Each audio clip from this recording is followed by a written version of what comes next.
Next up, we have our fourth and final student presenter of the night. And to introduce him, we have Ian. Good evening, everybody. I want to kind of make this quick and short. I guess that's redundant, but I've had the pleasure of working with this student in multiple facets of his high school career here. First was last year in Algebra 2 Honors, where I got to meet Beck, and then also working with him in the work he's done for the MA Finance Club, which has been a lot of fun. And now I've had the absolute pleasure and just like, there's no other word for it other than pleasure than working with him on his project for tonight. I don't want to give anything away, so I want to go ahead and let him go ahead and get started. So take it away, Beck. Thank you, Ian. Oh, sorry, I'm trying to find my presentation. Oh, shit.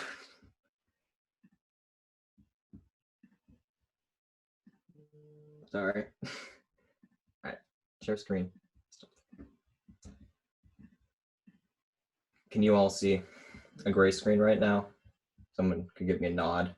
Yes, we see a gray screen, nothing else on it. Great, thank you so much. That's great. Okay, so all of you are probably familiar with this. In texting someone, you type a word and your phone magically suggests the next word that you're going to type. So how does this work? The answer is neural networks and their applications in text generation. Neural networks are very popular right now in the field of computer science, and they enable a lot of artificial intelligence. They're what allow Teslas to drive themselves.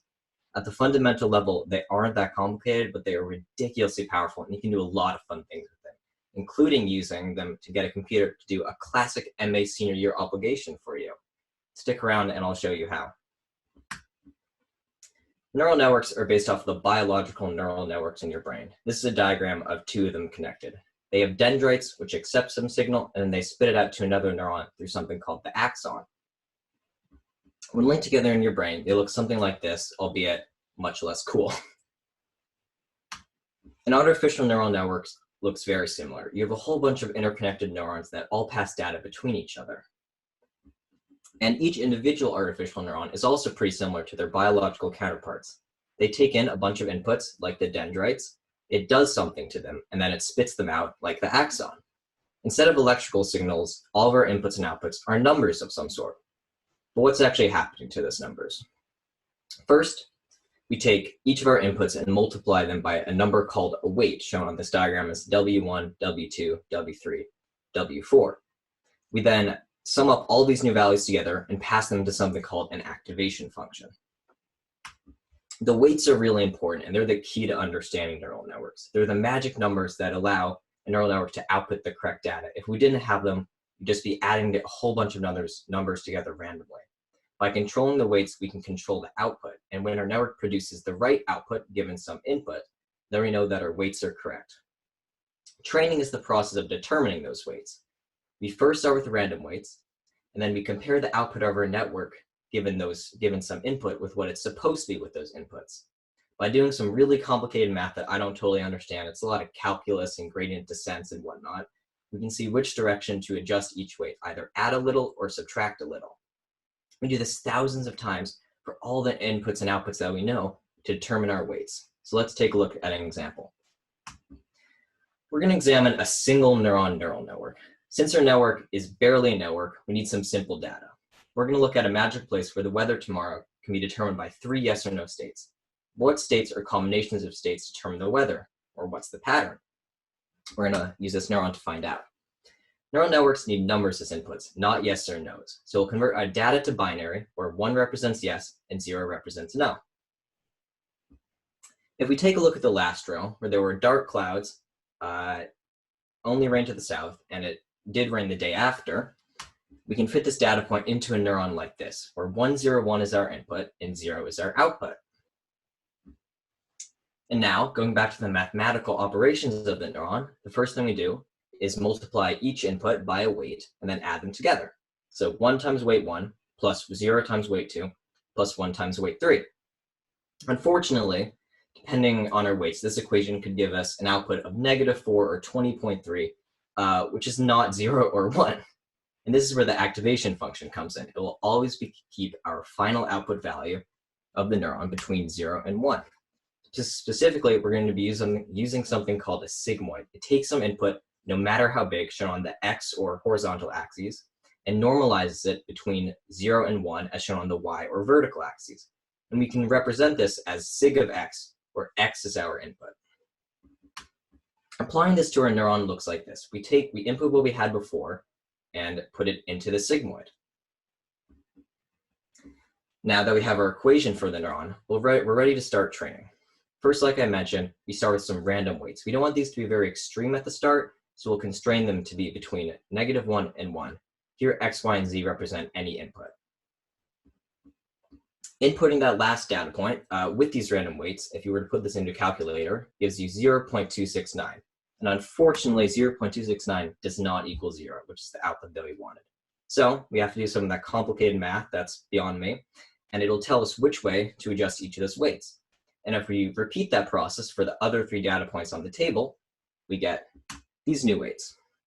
They've changed a bit, but not too much, and so have our outputs. If we put that same last data point in, we get 0.216, which is a little bit closer to our intended output of 0.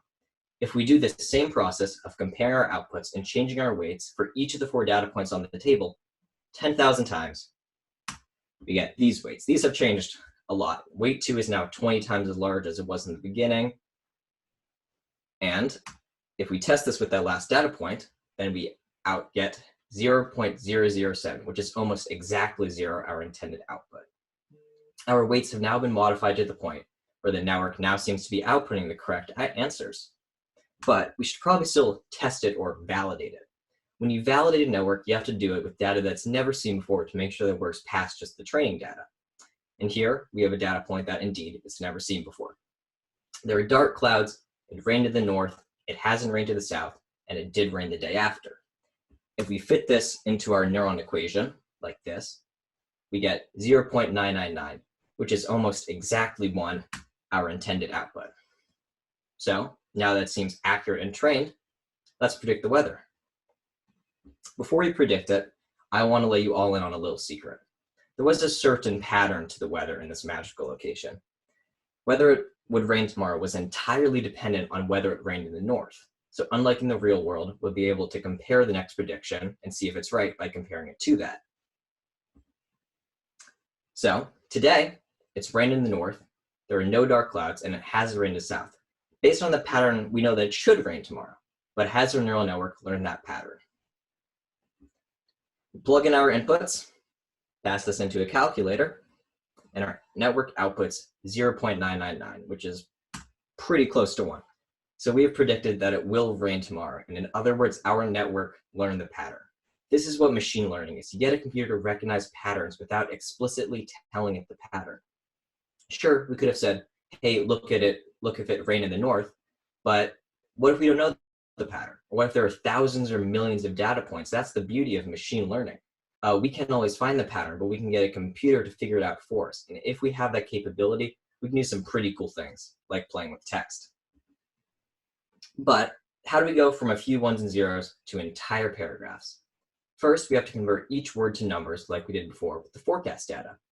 Each row on this table represents a word now in numeric form or encoded with hundreds of columns. Vary is now 0.7, 0.4, 0.5, ...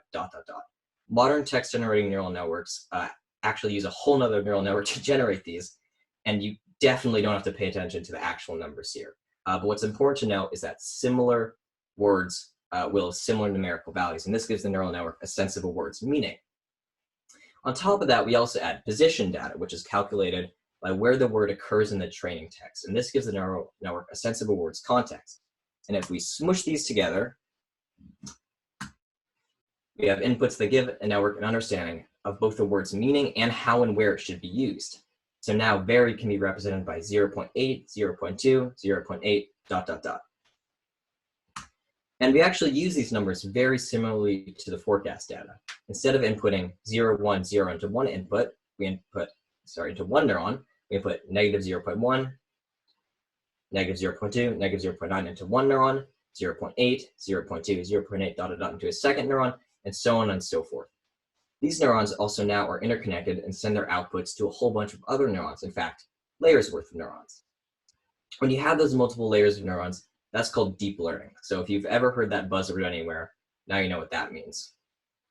What we're actually going to be training this neural network to do is that if we input a series of words, say, very good movie, it'll give us the next word in the sequence. For example, starring, which is outputted in numeric form, but is decodable using the same neural network that was used to encode the inputs. One thing that I haven't shown visually here is that once a word is outputted, it's added to the inputs for the next word. So if we want to get the next word in the sequence, we now input very good movie starring, which might give us Ryan. And if we wanted the next word, we would input very good movie starring Ryan, which might give us Reynolds, and so on and so forth. The data set that we actually train on, instead of some ones and zeros, is a massive amount of text called a corpus. And in training, we compare the numeric value of the word that's supposed to come next in the sequence to what the network actually outputted. Finally, we also have many inputs, each with hundreds of columns and now many layers, so we now have millions of weights as compared to just 3. So it's a bit of a jump, but the fundamental principles are the same. So now that we have somewhat of an understanding of how we can predict the next word in a sequence of text using a neural network, what's the best way to apply that? Sure, I could replicate that iPhone keyboard suggestions, but where's the fun in that? Instead, I thought that we should try something uniquely MA. So we are going to have a computer write a senior speech. Getting to the point where a neural network can actually create anything sensible requires weeks or months of training on massive quantities of text and incredibly expensive computers. There are millions and millions of weights that we have to calculate. So we want to train a neural network to do something specific with text. What we do is we just fine-tune the weights of a pre-trained neural network. It already understands generally how text in the English language works, and all you have to do is tell it how to apply that in the context of a senior speech. I went with the pre-trained neural network called GPT-2, which was created by OpenAI, the machine learning organization founded by Elon Musk, among others. It's already been trained on about 40 gigabytes of text, which is about 27 million pages worth, and the specific variant that I used has 345 million weights. You can see how this is beyond something that I, or honestly any individual person, could ever create, especially for the scale of this project.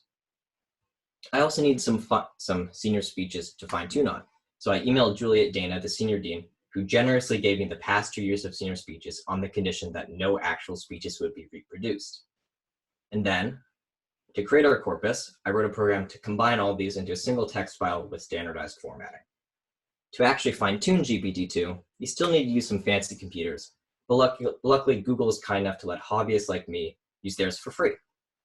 And optimally fine-tuning it on those computers took about 2 hours. On my laptop, it would have probably been closer to about a day. Why do I say optimally? When I was fine-tuning GPT-2, I set it to output samples every 10 minutes or so. This first quote is from the first time it outputted. "The world is not our world, it is our world, and we are just trying to get there." Because it's trained from the get-go, it is somewhat proper grammar, and it's legible, but it's very repetitive, it has no real meaning, and perhaps most importantly, it doesn't really feel like it's in a senior speech. This next quote is from what I decided was optimally trained, which is about 2 hours in. "When I first came to MA, I thought everyone was just so hip and cool, and I was the only person who didn't fit perfectly into whatever mold I was trying to create. This would 100% fit into a real senior speech. It mentions MA and expresses insecurities of not fitting in. It was so on point that I actually had to check to make sure that it wasn't from someone's real speech." Which brings me to my next sample, which I actually can't show you per my agreement with Juliet. This was someone's senior speech, verbatim. When you train a neural network for too long, it begins to perfectly continue your training text word for word, but loses any room for originality. And this is called overfitting, and it's generally an important concept in machine learning. So the speech that you're about to hear is what I call the Goldilocks zone, where it's not plagiarized, but it's still sensible.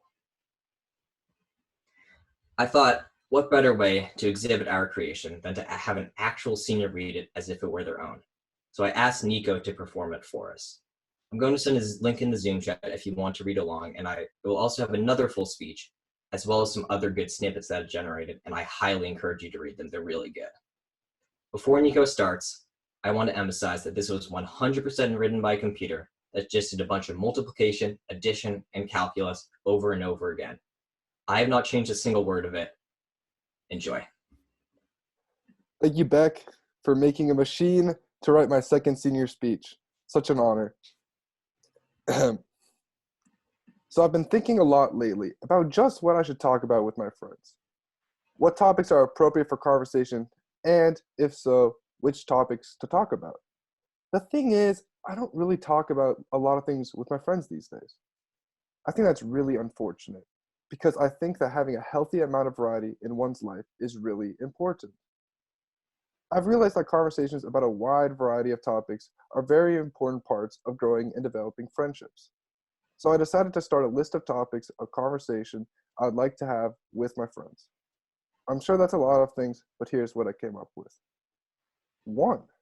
What movies are you guys into? 2. What is it like growing up with 3 parents? 3. What is it like being a single mom? 4. What is it like being vegetarian? 5. What is it like being a gay person in high school? 6. What is it like being a senior in high school or even in college? And here's the kicker. I'm not sure if I'm supposed to laugh in the speech or if I'm supposed to be serious. I'm not sure what I was expecting to hear from the speech, but it's actually pretty funny, and I'm glad I took time to write it. Just because it's pretty funny how quickly we adapt to the new world we've created. I don't mean to imply that I'm immune to this. I'm not even sure if I'm fully formed yet, but I'm starting to get close, and I can't wait to see you all next year. Dad, thanks for laughing with me and making me so incredibly happy. I love you even though you're not my favorite person. I'll always be your son. I love you too. Ethan, you're like my sister, but much cooler. You are the best big bro I know, and I could probably live without you right now. Thanks for loving me unconditionally and always being there. Kiki, you're my best friend. You're the lightest person I know and have the biggest heart. You are the most selfless, amazing person to have ever lived. I love you. Shoutouts. MA Girls Soccer, MA Boys Tennis, Children's Art, MA Theater, YGB, John's Fighting Car, Candace's Advising, and the class of 2020. Thank you, Nico, and thank you so much, everybody, for sticking around. Hope you enjoyed it. Thank you so much, Beck. Thank you, Nico. I have to compose myself here.